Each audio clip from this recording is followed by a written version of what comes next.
오늘 아버지 주일입니다. 아버지 주일로 오늘 아버지가 누구인가라는 제목으로 말씀 전하도록 하겠습니다. 아버지 상은 참 여러 상이 있습니다. 뭐 이런 자비로운 아빠, 뭐 좀 재미있는 아빠, 그리고 뭐 이렇게 뭐 하여튼 뭐 즐거운 아빠, 또 이렇게 뭐 많이 이렇게 아이들에게 물질로 그렇게 헌신하는 그런 멋있는 아빠, 뭐 이런 아빠 또 개념이 있는데, 우리가 뭐 여러 가지 아빠의 모습들이 있지만 그러나 정말 하나님께서 원하시는 그 아버지의 모습은 어떠한가 그를 좀 살펴볼 필요가 있는 것 같습니다. 자, 세상에서 여러분 가장 힘든 일이 뭐냐라고 누군가 여러분들에게 질문한다면 아마 이렇게 얘기할 겁니다. 뭐 돈 버는 일도 뭐 어렵고 힘들고 또 공부하는 일도 쉽지 않겠지만 일단은 부모 돼서 살아가는 게 쉽지 않습니다라고 얘기를 할 겁니다. 왜냐하면 이 부모가 된다는 것은 아기가 응애 하면서 태어나는 그 순간부터 태어난 아이를 이제 책임을 져야 돼요. 책임진다라는 것은 정말 그 쉽지 않은 일이라는 거죠. 자, 그렇기 때문에 이 부모 된 일이 참 쉽지 않습니다. 그러나 반대로 또 당신은 세상에서 가장 행복한 게 뭡니까? 라고 묻는다면 또 반대로 부모 된 것이 가장 행복한 일입니다 라고 그렇게 답을 할 것 같아요. 왜냐하면 우리 자녀들이 건강하게 커나가고 아름답게 자라는 모습들을 바라보고, 특별히 우리 자녀들이 성장해서 부모의 그런 고마움들을 알고 그 마음을 표현해 줄 때 참 기쁨과 보람이 있더라고요. 이번에 파더스데이는 조금 특별한 파더스데이였던 것 같습니다. 왜냐하면 그 아이들에게 제가 작은 선물과 손편지를 받았거든요.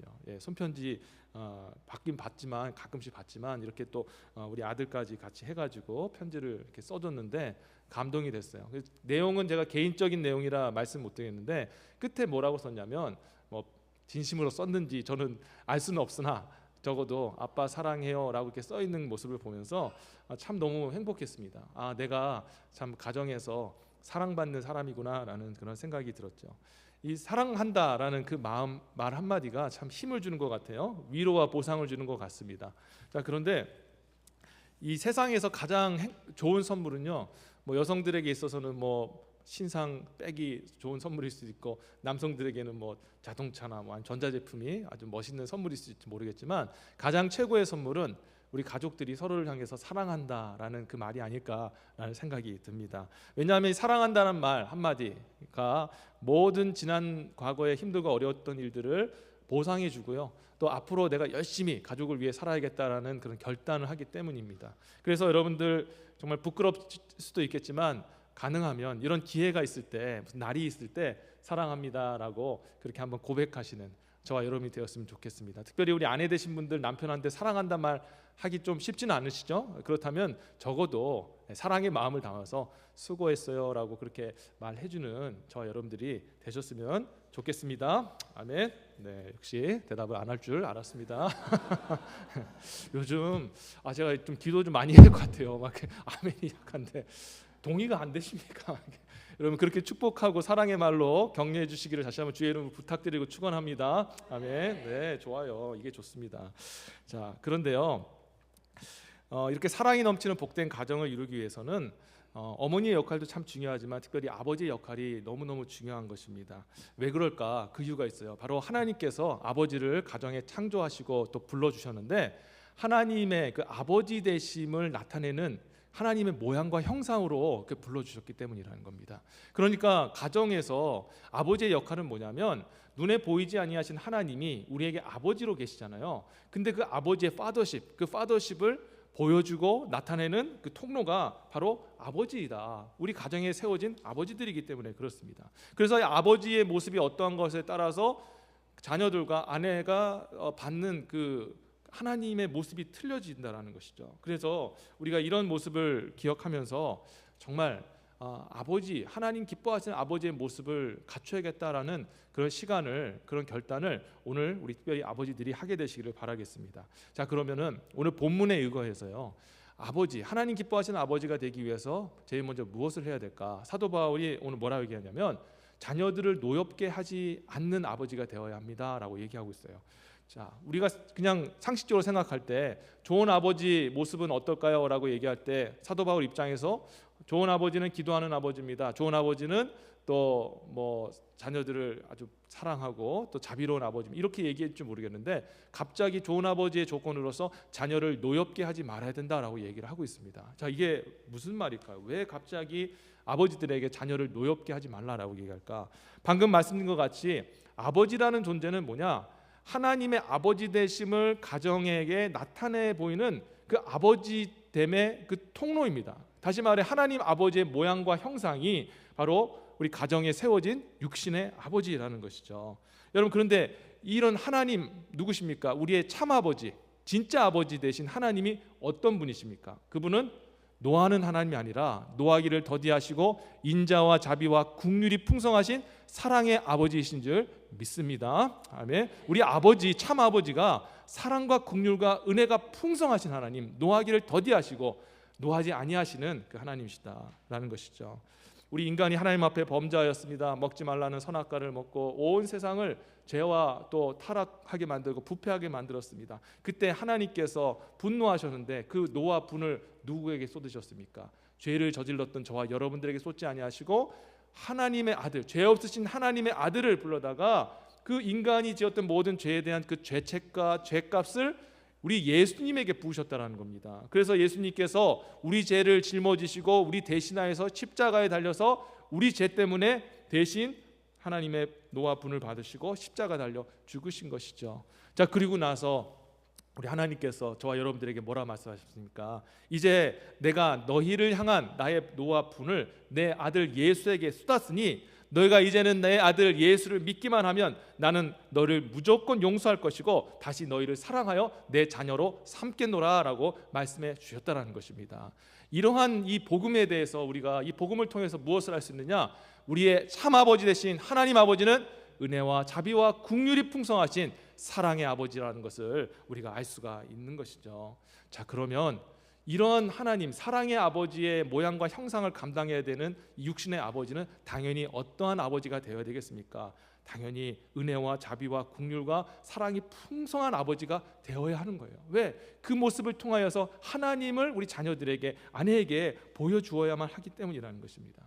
자, 그런 사명이 있는데 노엽게 하지 말라라는 이야기는 어떤 의미를 가지고 있습니까? 왜 자녀들이 노여할까요? 왜 부모에 대해서, 특히 아버지에 대해서 분노하는 마음을 갖게 됩니까? 아버지가 긍휼하지 못할 때, 아버지가 아버지를 통해서 사랑을 느끼지 못할 때, 넉넉한 사랑으로 자녀들의 부족하고 연약한 모습들을 품지 아니하고 판단하고 지적하고 아버지 가진 권위로 자녀들의 의사를 찍어 누르면서 마음에 상처를 줄 때, 그때의 자녀들이 그것을 통해서 격분하고 분노하게 되지 않습니까? 근데 이게 아버지에서 끝나면은 문제가 되는 게 아니라 이렇게 아버지의 잘못된 모습을 볼 때에 우리의 참아버지 되시는 하나님에 대해서 오해하기 시작하더라는 것입니다. 그래서 가끔씩 성도님들 이렇게 보면은 아버지 하나님 하면은 하나님이 무서우신 분이 계세요. 하나님 무서우신 분, 조금이라도 용납 못하셔서 조금 실수하면 바로 징계 내리시고 또 막 급박하게 뭔가를 해야만 하는 그런 하나님.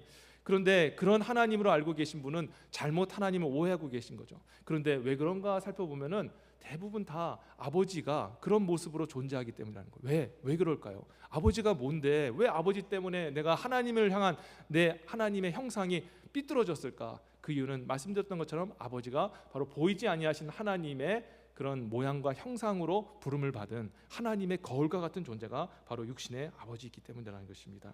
여러분, 그래서 아버지들은 정말 우리 자녀들에게, 특히 아내에게 참 하나님의 아름다운 모습을 전해야 되는 사명이 있는 줄 믿으시기를 주의 이름으로 축원합니다. 아멘. 여러분, 그 사명이 있다라는 거예요. 우리 자녀들의 마음속에 상처 주지 마십시오. 가족들의 마음에 아픔 주지 마시길 바랍니다. 이게 얼마나 큰 책임을 요하는지 모르겠어요. 마태복음 18장 6절 말씀에 보면은 누구든지 나를 믿는 이 소자 중 하나를 실족해 하면 차라리 연자 맷돌을 그 목에 달리우고 깊은 바다에 빠지우는 것이 나으니라라고 예수 말씀하셨습니다. 하나님께서 가장 싫어하시는 그 죄악이 뭔지 아세요? 다른 게 아니라 바로 사람의 마음에 상처 주는 겁니다. 시험 들게 많은 거예요. 왜 그럴까요? 왜 하나님은 이렇게 사람의 마음에 상처 주고 아픔 주는 것을 싫어하실까요? 왜냐하면 죄인을 사랑하사 그 독생자 죄 없으신 그 아들을 십자가에 달려 죽기까지 하나님이 사람을 사랑하셨는데, 그 하나님이 사랑하시는 아들을 주시기까지 사랑하셨던 그 사람의 마음을 아프게 한다? 우리 하나님께서 얼마나 화가 나시겠습니까? 그래서 예수님 하시는 말씀이 소자 한 명의 마음에 상처 주는 자는 차라리 연자맷돌을 달고 바다에 빠지는 게 좋다. 이게 뭐예요? 스스로 자결하는 게 좋다. 무서운 말씀을. 왜 그런 말씀하셨느냐? 하나님께서 거기에 대해서 책임을 물어서 심판해가지고 그 하나님의 그 심판을 받는 것보다 차라리 연자맷돌 메고 바다에 빠지는 것이 훨씬 더 그게 심판의 강도가 약하다라는 것을 의미하고 있는 거예요. 다시 쉽게 말씀드리자면 하나님께서 사람 마음 상하게 했던 것에 대한 심판은 엄청나다라는 것을 말씀하고 있는 거예요. 이렇게 타인 작은 소자의 마음 상처 입혀도 이렇게 하나님께서 책임을 물으시거늘 가정에 하나님께서 아름다운 모양과 형상을 보여주라고 명령하셨던 그 자녀들의 마음속에 어그러지고 잘못되어지고 또 오해되어지는 그 하나님의 모양과 형상을 아버지가 남겨준다면 분명히 하나님께서 나중에 책망하시지 않겠느냐라는 것입니다. 사랑하는 성도 여러분, 특별히 아버지신 여러분, 하나님께서 여러분을 통하여서 하나님의 모양과 형상을 나타내기 원하신다는 것을 기억하시고 거룩한 부담감으로 정말 하나님 기뻐하시는 아버지로 세워주시기를 결단하시는 이 아침 되시기를 주의 이름으로 축원합니다. 아멘. 자, 두 번째로 아버지가 또 해야 될 게 뭐냐면 6절 오늘 본문 후반절 보세요. 자, 노엽게 하지 말고 오직 주의 교양과 훈계로 양육하라라고 말씀하셨어요. 아버지에게 주어진 두 번째 사명은 뭐냐? 주님의 교양과 훈계로 양육하는 사명이 있다라는 것입니다. 교양과 훈계라는 말이 무엇일까요?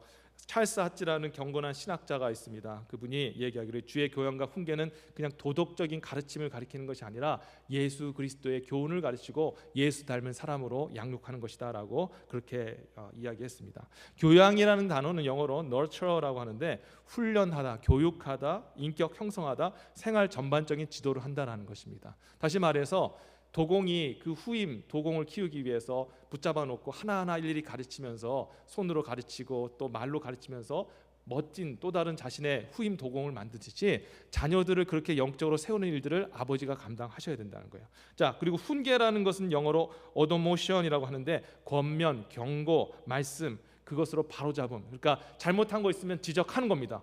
잘못했다. 너 그거 고쳐야 된다라고 바르게 지적하는 일들을 하는 것이 바로 훈계하는 것인데 이와 같이 교양과 훈계를 하는 것이 어머니에게 맡겨진 게 아니라 누구에게 맡겨진 거라고요? 아버지에게 맡겨진 일이다라는 것을 우리 아버님들이 기억하시길 다시 한번 주의 이름으로 축원합니다. 아멘. 많은 남성분들이 이렇게 얘기를 해요. 아버지는 밖에서 일하면 됐고 교육은 엄마가 하는 거죠. 영적인 교육은 엄마가 하는 것이고 엄마가 못하면 교회 전도사님이 하는 거고 아니면 목사님이 하는 거 아닙니까? 우리 아이들 영적으로 이 모양 이렇게 됐다면 이건 전적으로 교육자 책임입니다라고 얘기를 하시는 분들이 있을지도 모르겠어요. 네, 어느 정도 그런 책임이 있을지도 모르겠습니다만 오늘 성경에서는 하나님의 말씀에서는 너희의 자녀를 양육하고 교양하고 키우고 영적으로 세우는 일을 주의 말씀대로 키우는 일은 가정에 세워진 아버지의 책임이다라고 말씀하고 있다는 것을 기억해야 된다는 것입니다. 여러분, 아이들을 영적으로 세우는 것은요 아버지의 몫입니다. 아버지가 해야 되는 거예요. 왜냐하면 하나님께서 자기 자신을 계시할 때 창조자 하나님께서 자기 자신을 계시할 때 뭐라고 계시하셨습니까? 남성으로 계시하셨어요.